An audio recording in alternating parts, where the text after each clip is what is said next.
देखिए, मेरा नाम निकिता चतुर्वेदी है कि आज़ाद हिंदुस्तान में 75 साल बाद हम ज़मीन खोद के ये देख रहे हैं कि किसका नीचे किसका मंदिर था। आज आप संबल भी दे देंगे, फिर बदायूं भी दे देंगे, फिर अजमेर शरीफ तक आ गई बात। मंदिर क्यों निकाले जाए? मुझे सिर्फ ये, मैं तो बार बार बोलती हूँ और सिर्फ यही चीज़ बोलती हूँ कि निकालने को इस ज़मीन के अंदर बहुत सारी समस्याएँ दबी हुई। आप पानी साफ दे सकते हैं, आप सड़कें दे सकते हैं, महिलाओं को सुरक्षा दे सकते हैं, बच्चों के लिए अच्छा भविष्य दे सकते हैं। खोद के मंदिर निकाल के क्या मिलने वाला है? तुम रोज आओगे पूजा करने? कौन तुम्हारे में से किसी को पंडित की नौकरी मिल रही है कि तुम्हारे बच्चे इसमें लेबर बनेंगे? क्या करना है वहाँ से निकाल के? आपको ऊपर नहीं जाना, हमको यहाँ से गगनचुंबी इमारत बुर्ज खलीफा देखने हम दुबई जाएंगे। दिल्ली में नहीं बना सकते, हिंदुस्तान में नहीं बन सकता बुर्ज खलीफा, वो यहीं क्यों बनाना है? हम नीचे पाताल में जाते चले जा रहे हैं और हमको इस बात की शर्मिंदगी नहीं है हम कितना नीचे गिर गए हैं। हम दूसरों के वो राम जो अपनी सौतेली माँ के कहने पे 14 वर्ष का वनवास भोग गए, जिसने राजपाट का सुख नहीं भोगा, उस राम को आप नाम लेके आपने बाबरी किया। उसके बाद हर भगवान का नाम लेके हर भगवान ने बहुत त्याग किया। और मुझे लगता है हर धर्म के भगवान ने, जो भी उनके ईष्ट हैं, चाहे वो ईसा मसीह हो, चाहे वो मौला अली हो, सब ने अपनी तरफ से बहुत ज़्यादा सेक्रीफाइसेस किए हैं। हम सिख धर्म को देख लें, वहाँ भी सेक्रीफाइसेस है, बच्चों की सेक्रीफाइसेस है और ना जाने क्या क्या है, खुद भी लोगों ने झेला है। उन सेक्रीफाइसेस का बदला हम ये दे रहे हैं कि आज़ाद हिंदुस्तान में 75 साल बाद हम ज़मीन खोद के ये देख रहे हैं कि किसका नीचे किसका मंदिर था। मेरे घर में एक मंदिर है, अगर वो कभी किसी दिन बाढ़ भूकंप में दब गया तो क्या मतलब? मेरे बच्चे 30-40 साल बाद कहेंगे कि नहीं जी मेरे मंदिर बना था। कि इस देश में जो देश के लोग हैं वो कितना बोल रहे हैं। कॉन्स्टिट्यूशन कांग्रेस नहीं दिया था, अब बोलने की विपक्ष कितना बोल रहा है? राहुल गांधी बोल रहे हैं, मनोज झा यहाँ बोल के गए हैं।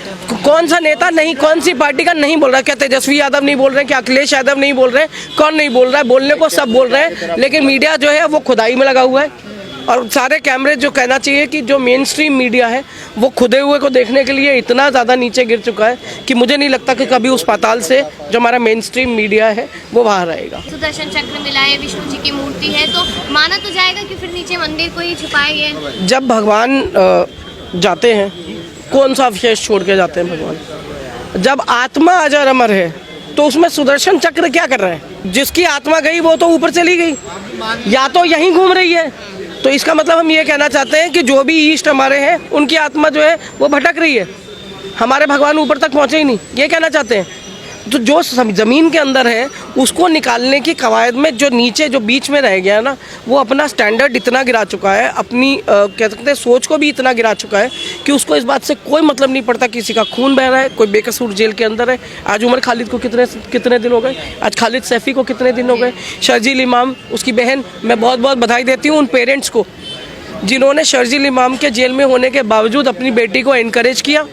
और आज वो जो बिहार सिविल सर्विस में जो है अब वो जज बन रही है।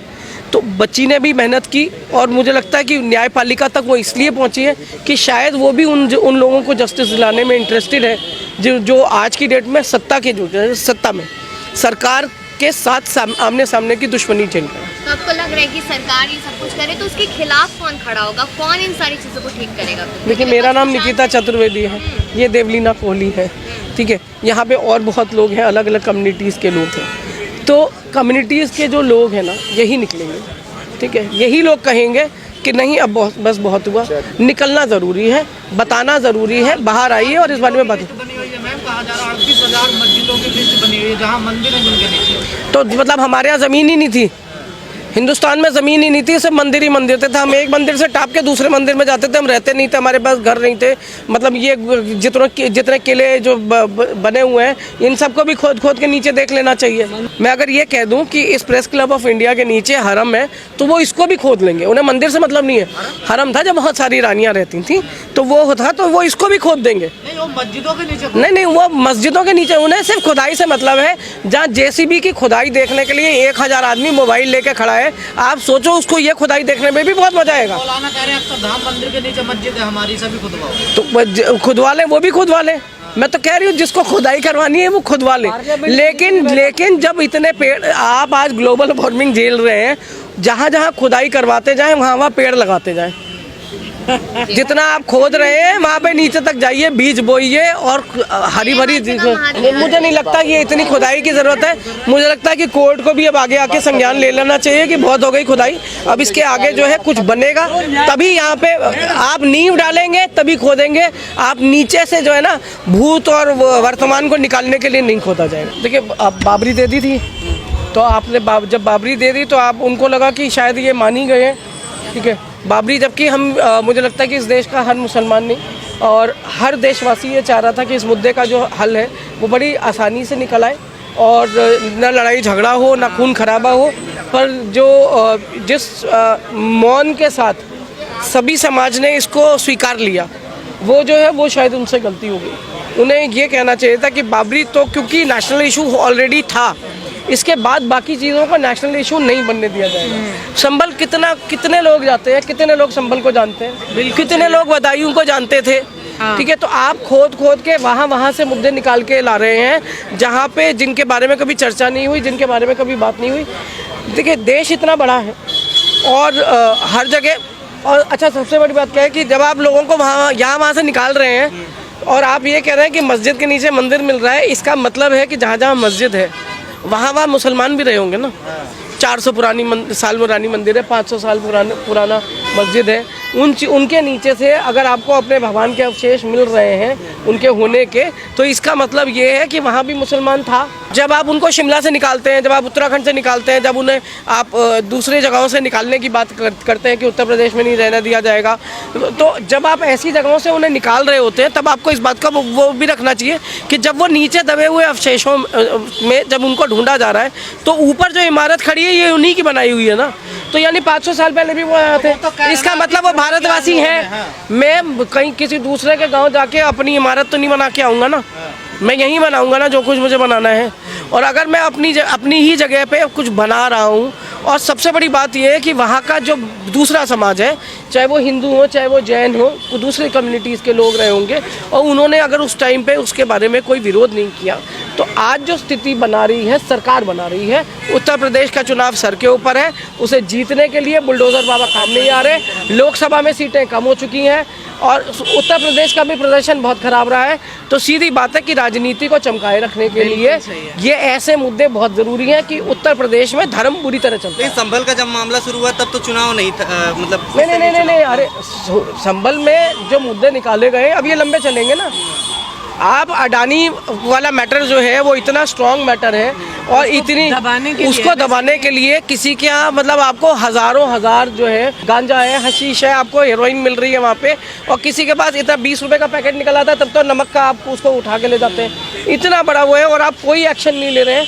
अमेरिका जैसा आपका दोस्त ये इल्ज़ाम लगा रहा है, अब आप कह रहे हैं नहीं ये भी गलत है, तो वो है कि बगल में खड़ा दोस्त ज़्यादा इम्पोर्टेंट है।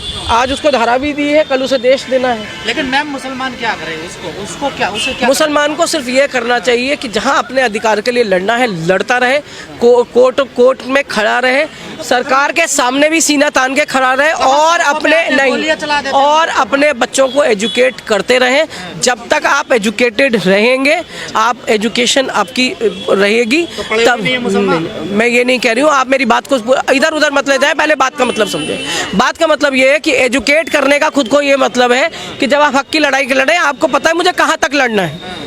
और आप जब एक स्टैंड ले लेते हैं, जब आप एक मुकाम पे होते हैं, तो आपसे बहस करने वाले लोग कम होते हैं।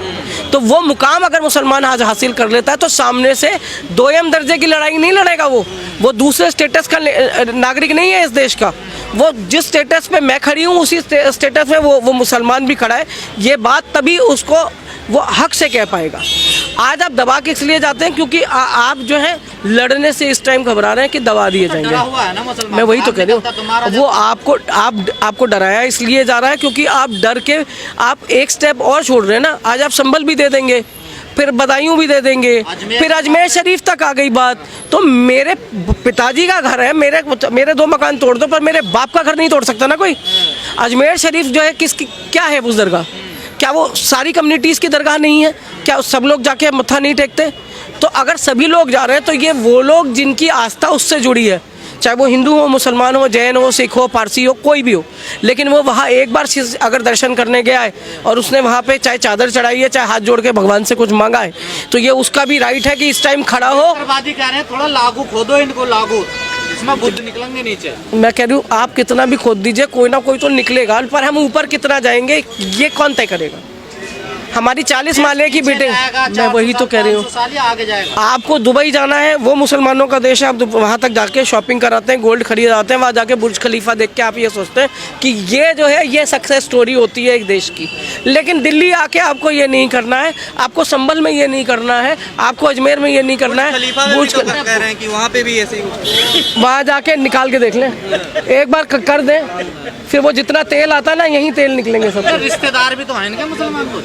देखिए मेरे को ये नहीं पता किसके क्या रिश्तेदार या क्या कुछ है, मैं सिर्फ एक चीज़ जानती हूँ, जिन्होंने दामाद बना लिए मुसलमान वो कुछ नहीं कहते हैं, ठीक है, क्योंकि उनको पता है उनकी बेटियां भी घर जाके मुसलमानों के यही खरोड़े का सूप बना रही होंगी, कीमा पाया बना रही। सुप्रीम कोर्ट गया मामला, लेकिन वहाँ पर सिर्फ सर्वे को लेकर के संभल पर जो निचली अदालत पे है उस पर कार्रवाई रोक लगी, लेकिन 1991 का जिक्र नहीं हुआ कहीं।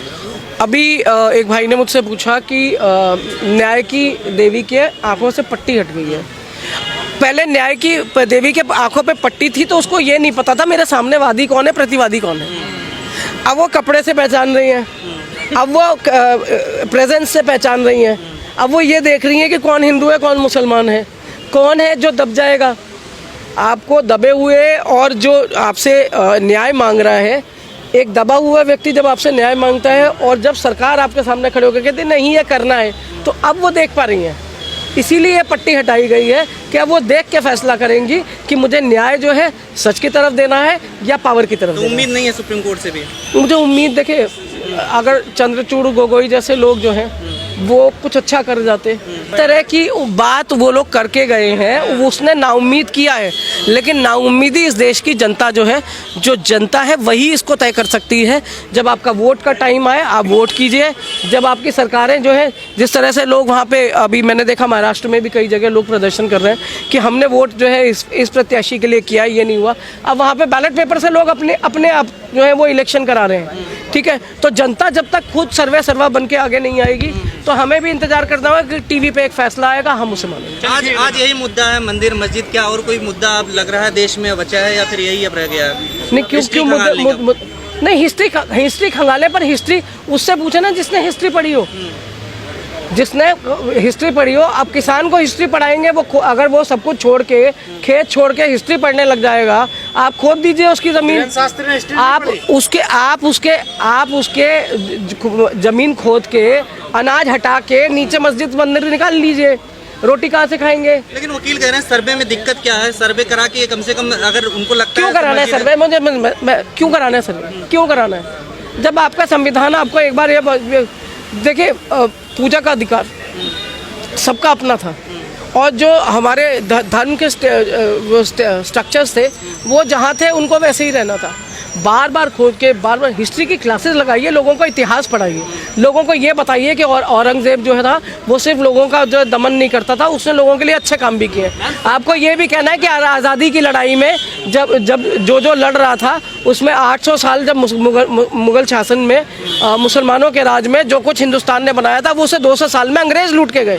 अंग्रेज़ों के जाने के बाद का 1947 के बाद का जो देश है, जो जवाहरलाल नेहरू के 17 साल के गवर्नेंस और उसके बाद की सरकारों ने बनाया, उसमें अटल बिहारी वाजपेयी भी थे, उसमें आई के गुजराल भी थे, उसमें चंद्रशेखर भी थे, बहुत सारे लोगों का योगदान है। उसको न नकारते हुए स्वेच्छा से ये सरकार जिस दिन ये सोच लेगी कि जो जहाँ है उसको वैसे ही रहने दिया जाए, लोगों के भावनाओं से खेलने का अब टाइम नहीं है। लोगों को आपने नरभक्षी बना दिया है, कोई किसी को कहीं भी चाटा मार देता है, कहीं भी काट देता है। आप कहते हैं ये नदीम भाई का जो ये वीडियो है इस पे आपत्ति है आपको, और आप ये कह रहे हैं कि नदीम खान के इस वीडियो को में हेट्रेड है, इस वीडियो में आप जो है लोगों की जो भावनाएं उन्हें भड़का रहे हैं।